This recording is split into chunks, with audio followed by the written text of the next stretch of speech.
Lectura del Santo Evangelio según San Mateo.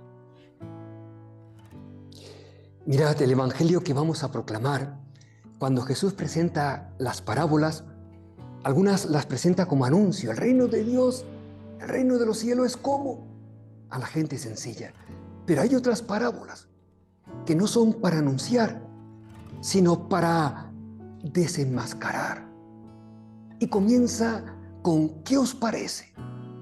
Mirad, porque estas son de esas parábolas que nos tenemos que situar en una actitud para dejarnos interpelar por el Señor, porque son parábolas para desenmascararnos, para denunciar, no solo para anunciar. En aquel tiempo, Jesús dijo a los sumos sacerdotes y a los ancianos del pueblo: ¿qué os parece? Un hombre tenía 2 hijos, fue a ver al primero y le ordenó: hijo, ved a trabajar hoy en la viña. Y él le contestó: ya voy, señor, pero no fue. El padre se dirigió al segundo hijo y le dijo lo mismo. Y éste le respondió: no quiero ir, pero se arrepintió y fue. ¿Cuál de los 2 hijos hizo la voluntad del padre? Ellos le respondieron: el segundo. Entonces Jesús les dijo: yo les aseguro que los publicanos y las prostitutas se les han adelantado en el camino del reino de Dios, porque vino a ustedes Juan, que predicó el camino de la justicia y no le creyeron. En cambio, los publicanos y las prostitutas sí le creyeron. Ustedes ni siquiera después de haber visto se han arrepentido ni han creído en él. Palabra del Señor. Podéis sentaros, los que estéis en casa o si estáis sentados, y dejadme, pues, en esta primera celebración con la que comenzamos este curso académico y también pastoral de la Universidad de Sesuma, pues adentrarnos, pues, en una parábola impresionante. En esa aparente sencillez de los 2 hijos se esconde tanto, que me gustaría un poquito que profundizáramos en las 2 actitudes. La del hijo que le dice sí, pero luego no va, y la del hijo que le dice no, pero termina yendo a la viña del Padre. Mirad, vamos a comenzar por la primera. ¿A quién se dirige Jesús? Estamos hablando de esas parábolas que desenmascaran. ¿Qué os parece? Jesús nunca se confrontaba de frente, porque siempre estamos a la defensiva, porque inmediatamente empezamos a teorizar. Jesús, cuando realmente quiere desenmascarar, cuando quiere denunciar o interpelarnos, nunca entra en la confrontación, sino nos cuenta una historia. ¿Qué os parece? ¿Qué te parece a ti, Pablo, esta historia? Y de repente muerdes el anzuelo y entonces dice Jesús: así eres tú.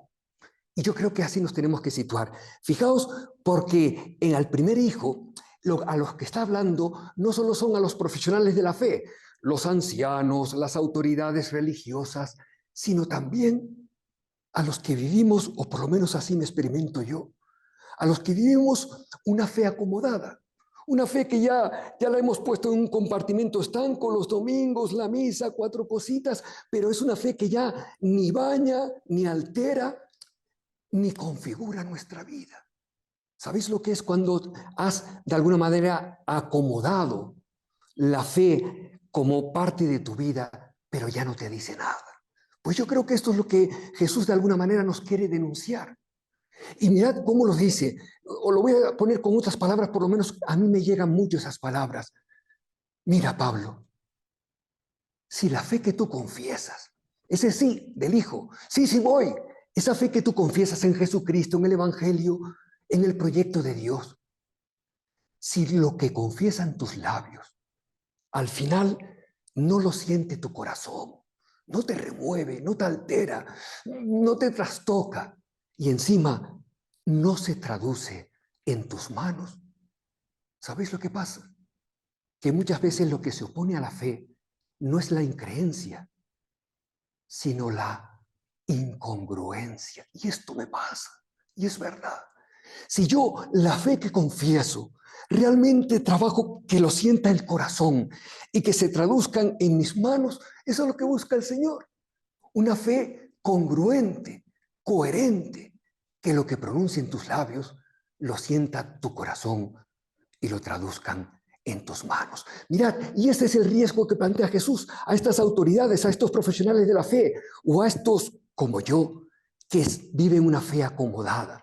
¿Sabes cuál es el riesgo? El riesgo es que podemos vivir, y ahora que estamos en una sociedad de la imagen, donde todo es imagen, donde todo es aparecer, al final tu vida se queda en una pura apariencia. Y esto de la apariencia tiene una actitud que es la hipocresía. Todo sí, sí, sí, sí, sí, sí, voy, hombre, ¿cómo no? Y luego te la debo. Si en esa actitud aparente, en el fondo, que es la actitud hipócrita, ¿sabes cuál es el riesgo? Que al final no te dejas alcanzar por nada. No tienes una actitud de como te enmascaras, porque esa es la hipocresía, enmascarar, tirar balones fuera. Al final, ¿sabes lo que te sucede? Que no eres capaz de examinarte, de reconocer que no eres trigo limpio, que no es oro todo lo que reluce en tu vida. Mirad, una de las cosas que más me encantó del Papa Francisco cuando lo hicieron Papa y se presentó ante el mundo y le hicieron una entrevista, ¿sabéis cómo se presentó? Y dice, ¿y usted quién es? Pues dice, pues yo soy pues un pecador, pero un pecador arrepentido y llamado por el Señor a un proyecto apasionante. Este es el Evangelio.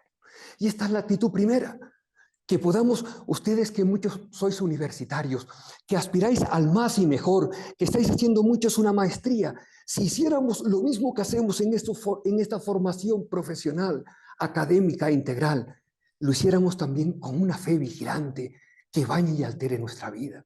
No les quiero cansar y voy a la segunda actitud, porque Jesús en la parábola también se dirige, y esto es precioso, pues a aquellas personas que aparentemente son como los alejados, ¿no? Los publicanos, los pescadores, las prostitutas. Jesús le está mandando también un mensaje con esta parábola precioso. Este hijo que dice que no, yo no voy, pero al final recapacita y va. Mirad, yo estoy seguro, seguramente habréis visto mucho la película o el musical de Los Miserables de Víctor Hugo, habréis leído la novela, porque en Los Miserables se refleja perfectamente esta actitud.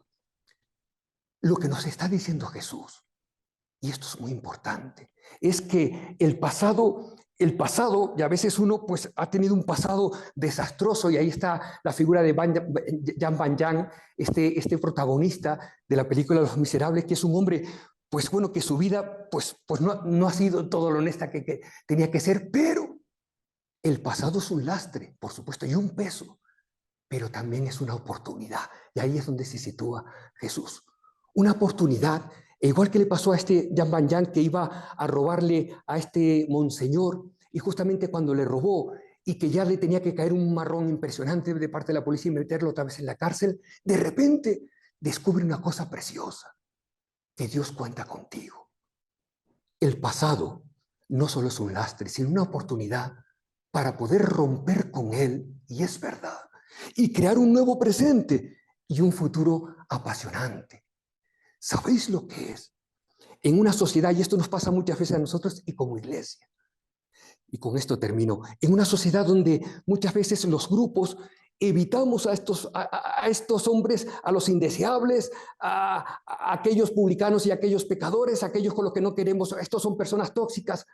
¿Sabéis que allí donde nosotros queremos evitar, Jesús se acerca a ellos? Allí donde nosotros humillamos, Jesús los defiende. Allí donde nosotros abandonamos, pues Dios cuenta con ellos. Poder nosotros en nuestros propios ámbitos de vida dar esa oportunidad.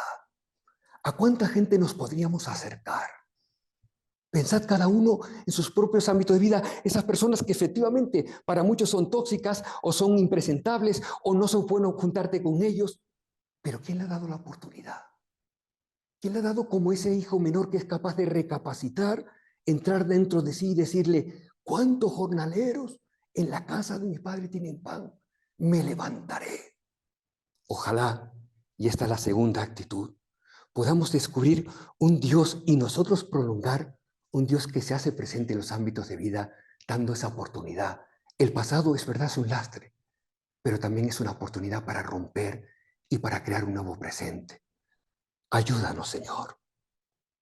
Ayúdanos en esta Eucaristía y en nuestra vida En primer lugar, a vivir la congruencia, pero también, en segundo lugar, a ser reflejo en nuestros ámbitos de vida de esa mano tendida, de esa oportunidad a tantas personas que, pudiendo recapacitar, pueden crear un nuevo presente y abrirse a un apasionante futuro.